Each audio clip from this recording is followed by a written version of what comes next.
Ladies and gentlemen, welcome to the Warriors Corner for the presentation on the art, science, and challenges of river crossing. Today's speakers will be Lieutenant General Todd Semonite, Chief of Engineers and Commanding General of the U.S. Army Corps of Engineers; Major General Bob Whittle, Commanding General of Great Lakes and Ohio River Divisions, United States Army Corps of Engineers; Colonel Promotable Mark Quander, Commandant, United States Army Engineer School; and Lieutenant Colonel Jim Cook, Division Chief, Maneuver Support Organization. As a friendly reminder, during the question and answer session, please wait until you have the microphone in your hand before proceeding with the question. At this time, let's welcome Lieutenant General Todd Semonite.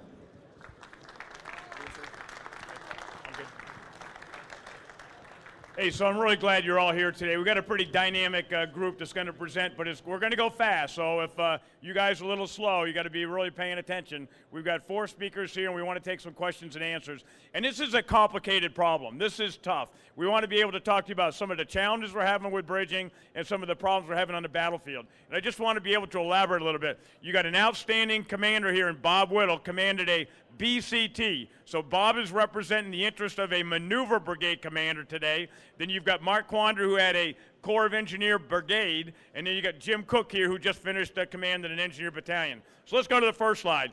So listen, for centuries, we have found armies that have failed on the battlefield because they weren't able to master river crossing. And it goes way, way back. And what we found is that the ability of a river to be able to bring an army to its absolute knees has been something that has devastated a lot of forces. You go all the way back to China. 11th BC is when the first bridge was built. It was in the Zhou dynasty, and it actually slowed down one of the advances to be able to continue to support where we're going. Gansu Rebellion, 33 AD, another great big pontoon bridge across the Yangtze River to be able to continue to advance forces to be able to cross. And then this particular one was first built, this is in China, 960 AD, and it's still being used today. Now it's a different bridge, of course, but the same exact place where people had to step up to be able to figure out how to cross rivers.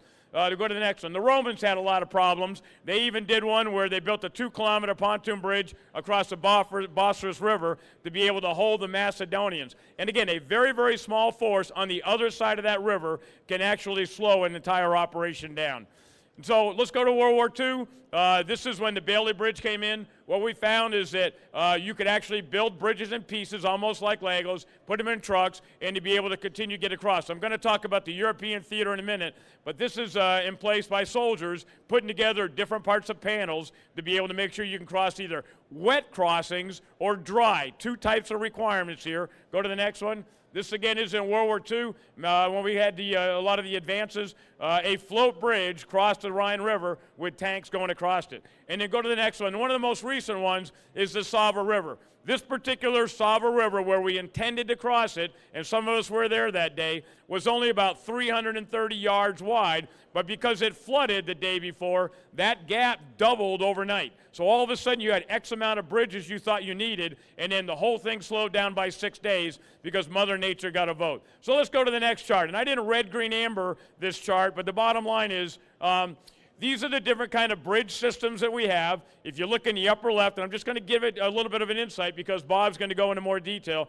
You have ribbon bridge companies. We have 4 active duty. We have 24 in the total force. Most of our ribbon bridge companies are in the Guard and the Reserve, but that's how to put in basically pontoons that come on PLS trucks, and then you drive the vehicles across it. On the upper left, you have a REV system. That's in the Stryker brigades. We're having problems with the OR rates or REVs. You have 2 systems that are in basically a BEB, a total of 4 bridges. Down in the lower left, you have the dry support bridge. You can't read them, but that one goes about 46 meters. Again, that's in a MRBC. And on the lower right, this is the challenge we're having. 1962 is when we built AVLBs. 1962 AVLBs are in brigade combat teams today, okay? What we're doing is we're taking that bridge, which we've continued to upgrade several times over the last 40 years. We're putting it on an M1. We call it the JAB, Joint Assault Bridge, being made here soon to be able to give us some type of an assault crossing. But this is old, arcane equipment that continues to set us challenges, and Jim will go in a little bit of detail on the OR rate. Go to the next one. So we also have line of communication bridging. This is when we go to a commercial company and we'll buy different types of bridge systems. This is kind of like what I showed on the Bailey Bridge, but this is for line of communication bridging. You put it together, you buy it, the contractor brings it in, and then you put it across. We use a lot of this in the Balkans, a lot of this in Iraq and Afghanistan. And this, once you got that assault bridging in, you come in later with your line of communication bridging to give you more capability. Okay, so this is the last slide I want to show. Go ahead to the next one. And this is where we're having real challenges. If you look here, this is basically, if we were ever to attack in the northwest, basically going up through Europe, in northeast, I mean, all of these brown areas are areas where you can't take vehicles that are over MLC 70, okay? This is all really no area. When you look right now at the different types of systems we have, most of our stuff is over MLC 70. We've got you know, the Leopards at 80, the Challenger 2s at 95. You know, our tanks is around 91. Most of the bridging in Europe for those different NATO countries, most of their bridging is less than 70. And so if you need crossing sites, a division needs 4 crossing sites, a BCT needs 2. When you think about crossing a gap that comes to around a 400-meter gap, if you took all the bridging in NATO and put it together, we couldn't get a brigade combat team across that bridge, across that river. So we have a real challenge out there, and the question is, what are we going to do as an Army, even if we had the NATO resources to be able to align, to be able to make sure that we can project power and to be able to close worth and defeat the enemy. So with that, Bob, I'm going to pass over to you and continue to let you keep working away. All right, sir, thank you.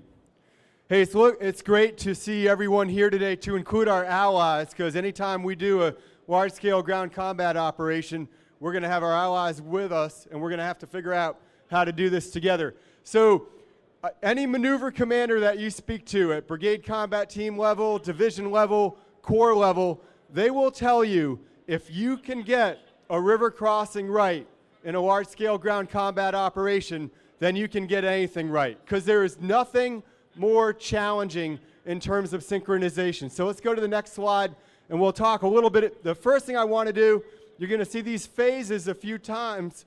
This is how we do it doctrinally, but I want to point some things out. I want to get you on the battlefield right now, and I want you to see this through the eyes of soldiers on the ground that are at the river, and then all the way up to the corps commander level. So if we're going to make good decisions at the brigade, division, and corps level, we've got to make sure we're in the water with the soldier to see what's going on. So look at phase 1 there, advance to the gap. And what you see there is our scissor bridge. Fantastic bridge. We've had it for decades. It still works, still crosses everything we need to up to military load class 95. That scissor bridge. That's what's going to get us over those small gaps. When you approach a river, what do you have? A bunch of tributaries, right? Streams and different things that feed into that river. So you're going to see those everywhere. So we have those bridges. Now, I'll ask you guys a quick quiz question, right? How many bridges total are there in the 101st Airborne Division and the 10th Mountain Division total? 0. There are 0 bridges. So we'll talk a little bit about that, right? So if you're a division commander, you're already asking yourself, hey, how am I going to do that? How am I going to cross a river if I don't have any bridges? Because, you know, hint number 1 is you need a bridge, okay? But those scissor bridges are in the Armored Brigade combat teams, and they're also in our mobility companies that are echelons above brigade. So now you're getting to the gap, and when you're really what you're trying to do there is secure the near side objective. You want to make sure that you've got the routes and the staging areas necessary to get these giant units across the river in an orderly manner. So you've now gone to the objectives just on the near side of the river, on the friendly side of the river. So you go to phase 2, assault across the gap. This starts with infantry soldiers in rubber boats. Infantry soldiers in rubber boats going across that gap. Well, where do they get the boats from? Well, that multi-role bridge company that General Semonite was talking about, it comes with 20 15-man and 3 3-man rubber boats. You know, engineers can shuttle those infantry soldiers, those squads, back and forth across the river. So there's no bridge in place. There's not even a heavy raft in place. They're going across the river, and they can also, of course, air assault across the river, but they're securing the far side, enough so that we no longer have direct fire on the bridging site. You can't build a raft if you're under direct fire, right? That makes sense. So once they've secured the other side of the river from direct fire on the crossing site, now our engineers can build rafts. So you see, decision point 1, yellow star, initiate rafting operations. And so now we're building these rafts, and those rafts have some capability. See the rafts right there? If those are 7 bays long, they can cross 3 strikers or 3 Bradleys or 1 tank. So now you're trying to get your combat power across the river, right? I mean, it takes a while to build a bridge. It's going to take at least an hour to build a bridge over a 200-meter gap if it's daylight. So you've got to get stuff going across quickly. So they're moving those tanks across. You can imagine, right? 1 tank on a time on that raft. So if you were to move an entire armor company across that river by rafting with 2 rafts, 2 7-bay rafts, it takes about 4 hours, just to give you a feel for how long that takes. All right, so decision point number 2 as you assault across that gap is, hey, when do I do a full closure of this bridge? You can actually start to hook these rafts together, add some bays, and put the bridge out there. So if you're a division or a corps commander, this is critical, and we'll talk about some of the things that you consider when you do that. So phase 3, you're advancing from the far side. You can see at this point, we've got a full closure bridge. We got another decision that we've got to make, though, and that is decision point 3, do I put in another bridge? So you got 1 in, you want to put in another. Why? On the other side of that river, you're taking casualties, right? You have vehicles getting damaged. You've got to get that to the friendly side of the river so you can evacuate the casualties if you have to by ground, repair equipment. 2-way traffic. You can't just shut down that 1 bridge and bring stuff across the other side without a lot of problems, so you got to get a second bridge in. So you can see just the resources that this takes. And then finally, you continue the attack. Hey, what do we do when we establish that bridgehead? We're trying to get enough combat power across the river so that we can take out any counterattacks. That's what a bridgehead is all about. That's what this is all about. How do I get enough combat power across the river so I can hold the bridgehead against all counterattacks? Because guess what? The objective is not the river crossing. The objective is further down. This is an obstacle. All right, let's go to the next slide. And Mark, I know I'm probably taking a while, so just stand up when I get a transition to you. I don't want to take too much time. All right, so just, we're going to go over this real quickly. This is a basic decision, but am I going to have a single crossing site or multiple crossing sites? Hey, my recommendation, if you've got the resources, you want multiple crossing sites. That's pretty obvious, but you have to be aware of the challenges. It's more to synchronize. You're going to need more space, more area, and you've got to start that planning way back, like before you ever started the operation, right? Look at where your objectives are. There's a river. What portion of that river do I want to cross where I'm going to have the space to be able to do this with resources? All right, let's go to the next slide. Okay, so here we're just kind of highlighting a few things in that problem set. So one thing we've got to talk about is the deception plan. At the corps level, the corps has a responsibility for the deception plan. Now in World War II, that was hard. Today it is almost impossible. I mean, every one of your soldiers, like, does one of them have a cell phone, right? They're getting tracked by the enemy. We now have quadcopters that can just go up and down the river to try to see where a crossing site's going to occur. So we've really got to do a lot of thinking about that. Mark Quander in the engineer school is working with the maneuver community to see how we're going to pull this off in the future. But quite frankly, one way that I think we may have to do it is we may have to deceive ourselves. Maybe only the corps commander and a couple people know where we're really going to cross. And they produce an order that they're going to cross somewhere else. And so that is one way to send the signal, right, on a deception. So we've got to kind of work through this. Then at the last minute, they change it to a feasible solution, and we make it happen. But without a deception plan, it's very difficult to execute.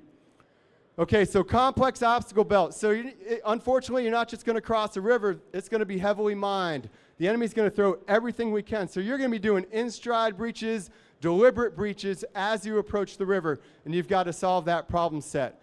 And without the right synchronization at the division and corps level, shaping the conditions with the enemy, this is not going to happen. Not going to happen. All right, let's go to the next slide in the interest of time. All right, so some keys to success.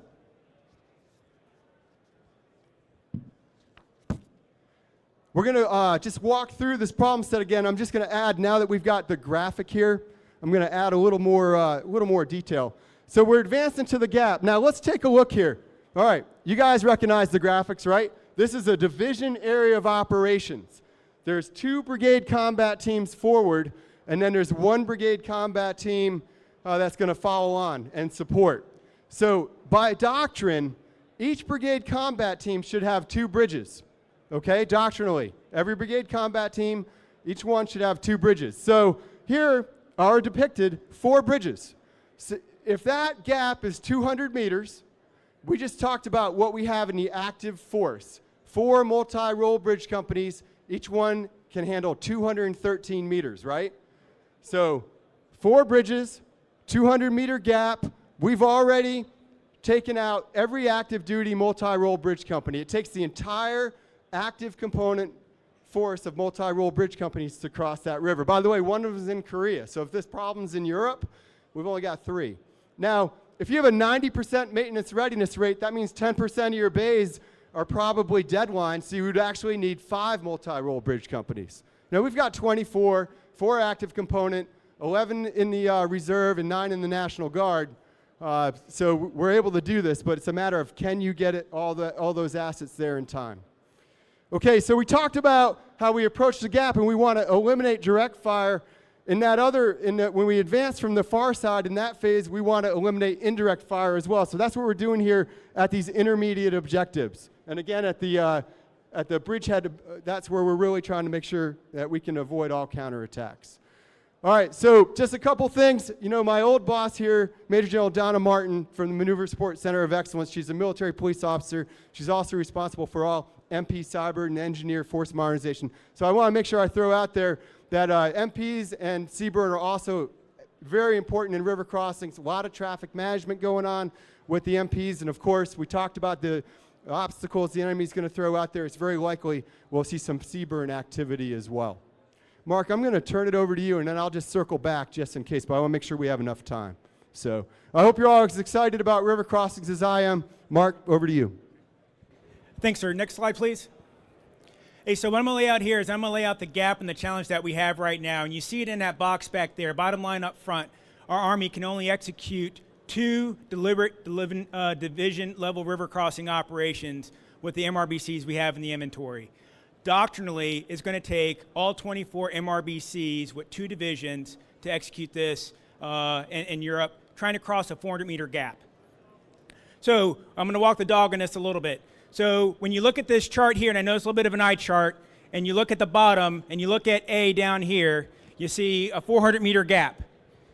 Okay, that's going to take, on a conservative level, for BCTs in column, it's going to take at least 5 MRBCs. You're going to have 2 rafting, or 2 setting up a bridge site, and with 2 lanes, and then you're going to have 1 rafting. And again, that's a conservative estimate. If you want to do this doctrinally with 2 BCTs abreast, that's 10 MRBCs. So when you continue to walk the dog on this, and you look at all these different rivers, here you have a 400-meter gap trying to cross the Vistula River. If you can't cross the Vistula, you're coming to a halt. You've lost all momentum, and you're not going anywhere, and now you're a target for the enemy. But when you look at this, this is only one gap of a series of gaps that you have to cross. Every gap is a river crossing operation. If you look at B, 150 meters, C, 175 meters, on and on. When you look at E, 275-meter gap trying to cross another obstacle in Eastern Europe.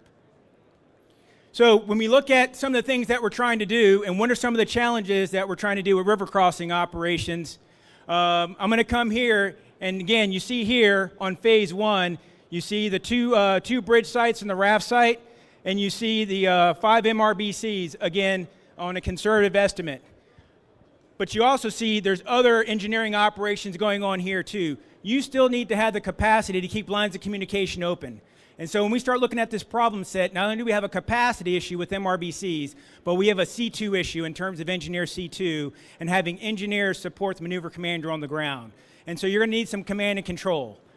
And then when you look at the number of MRBCs we have, at some point in time, we're going to have to pick up those MRBCs, and we're going to have them pre-positioned to move forward on the battlefield to execute some of those other division-level river crossing operations. So what are we going to do for those gaps behind us? The key is line of communication bridging. But we got to build that, and we got to have that built into the plan. And so you can't build that plan right there at the gap. You got to build that plan days and maybe weeks before to get all that stuff forward. And then the last thing I'll tell you is we look at some of this stuff, we have to have some type of pre-positioned stocks. And I'm going to start walking the dog on that a little bit too. And MRBC is a very large company. You're talking over hundreds of vehicles to execute that one bridge river crossing operation. And so if we have some way to get equipment there earlier, we'll increase our ability to move. Typical division river crossing operation, ideally for one gap in support of a division, we need an engineer brigade for C2. It's complex. You're going to need multiple engineer battalions. You're probably going to need 2 engineer battalions there supporting the multiple river crossing sites. And then you're going to need a couple engineer battalions supporting all the line of communication efforts to make sure that the rest of the maneuver force can get to the gap and push them forward. So if you're talking an engineer brigade and you're talking 4 engineer battalions, you quickly start to eat up what we currently have in the inventory. And then we still need the rest of the horizontal and communication, the rest of the horizontal and dig assets there to support the line of communication. So when we start looking at recommended solutions for the river crossing operations, we've got a couple of key attributes on the far left of the chart. First, our MRBCs take up a lot of strategic lift. So our ability to pre-position stocks forward on the battlefield at key places allows us to rapidly move personnel to that location and then follow that equipment, and then they're there in theater ready to go. A second key attribute, and one of the things that we need to look at, is increasing our active component MRBCs. Part of it is an availability in terms of training, and part of it is we need to increase our numbers of MRBCs in the force. If we've determined that we can only execute 2 division-level river crossing operations to standard, we've got to increase the number of MRBCs. We will grind to a halt if we don't have enough MRBCs, which is the only capability we have to do that crossing in contact. We're going to stop at the Vistula, and that's going to be the end of mission. So we got to continue to press forward. The third is we've got to increase mission command at the division level. We don't have engineer brigades in a division, so if we've got a division executing this operation, we need to have the engineer C2 on hand with multiple engineer EAB, engineer battalion headquarters, to synchronize engineer effort in that very complex operation at the river crossing site, and also supporting all that line of communication and all the horizontal work to make sure that the maneuver forces can get forward. And then the last one is we've got to have some type of line of communication bridging. And so what I'll go back here to this phase 2 chart. So if the MRBCs are going forward, do we have some type of organization, or do we have some type of capability that can put down line of communication bridging? Right now, the only organization that can do that are MRBCs, and we need our MRBCs for something else. So what we're suggesting is there should be some type of formation that can lay that line of communication bridging so that the MRBCs can leap forward to the next objective. And with that, I'll pass it over to Colonel Jim Cook. Next slide, please. Ladies and gentlemen, one of the highlights of my time in command was when our engineer battalion, at the invitation of 1st Infantry Division in Fort Riley, Kansas, was invited to participate in a wide wet gap crossing. We formed an engineer battalion task force consisting of 4 multi-role bridge companies, all 3 of FORSCOM's active duty MRBCs, plus 1 from the Louisiana Army National Guard. And we supported the 1st ABCT of 1st Infantry Division last spring and last summer. That wide wet gap consisted of 85 bridge bays and spanned over 600 meters. It took the combined readiness of all 4 of those MRBCs in order to cross that gap. Technically, at perfect readiness, 3 MRBCs could have done it, but the unit at perfect readiness is rare, and so it took the combined effort of all 4 MRBCs in order to make that happen. That was fabulous training and one of the high points of my Army career. 2 of the points that I'd like to make are that they're different versions of the same flavor. There are no substitute for training repetitions in the combined arms. So my second bullet says, engineer C2 capability needs more repetitions at planning and battle tracking on the wide wet gap crossing problem. That was an eye-opening experience for us as a battalion staff, and it was wonderful. We learned a lot. The second bit is for training at the MRBC level. So multi-role bridge companies manned by 12 Charlies are very good at their job. But the problem that the gap that we spanned and the problem that we solved tested them in ways that they hadn't done previously. Permanent anchorage systems, the problems associated with a 600-meter bridge, working with other MRBCs where normally we only train at the platoon or individual company level. It was a fabulous experience, and then I hope that all MRBCs get a chance to span wide wet gaps in the future. With that, we'll go to the next slide, please. That is an aerial picture, courtesy of Danger 6, and that's the bridge that we built. We're happy to take any questions. Sir. So before you ask questions, just let you know that all the things that Mark talked about, senior Army leadership's working right now. They're teeing up the issue. General Lundy's done a great job at CAC, trying to make sure we codify this. Where does this fit into the TAA process? There's a modernization piece. There's obviously a preposition piece. All those actions are working, and we continue to look at how do you solve the C2, how do you solve the inventory problem, and how do we make sure we can address it? No decisions have been made, but we want to be able to make sure we inform you, and we'll take your first question. Yeah, Ed Jackson. Yeah, hey, sir. Thanks for everybody for all the good information. You know, in 2003, the 54th Engineer Battalion put in 2 float bridges across the Euphrates River as part of OIF-1. And one of the biggest, or 2 of the biggest challenges that they faced with those bridging operations were 2, getting the digging assets forward because we didn't take a road. We were cross country, so it was very difficult where the common bridge transporter could move across any kind of terrain. The low boys and the tractor trailers that were pulling the blade assets had a hard time getting to the objective. So that was my first question, is how are we addressing that? And then the second thing that I'd like to address is once we got to the site, the bank prep proved to be the most difficult thing that we had to do because we found all kind of interesting different site conditions there and had to use great innovation to be able to take that into account and still get those bridges into the water. So those were the 2 biggest challenges at the 54th phase, was getting the heavy equipment blade assets to the objective site and then dealing with the very, very interesting site conditions to build the ramps down into the water. And once we could get the bays in, boy, the bridge went together really quickly, but it was that earthwork that was difficult. So short answer, guy. We want to take at least one more question. Okay, so Ed, you bring up a couple of really good points. So we task organize the engineer battalion with horizontal companies and also with combat engineer companies, in addition to the multi-role bridge company, to help us solve those problems. But we still have the same issues. It's still difficult to move those assets forward. But the good thing is we do task organize it correctly so we can make that happen. But this is a good point, and that is we need to continue to invest in our horizontal construction assets. That's not something you can contract out. That's something that has to be organic to all of our armies. I'm talking to our allies as well, so that we can make that happen at the river. Thank you. Okay. Yes, gentlemen.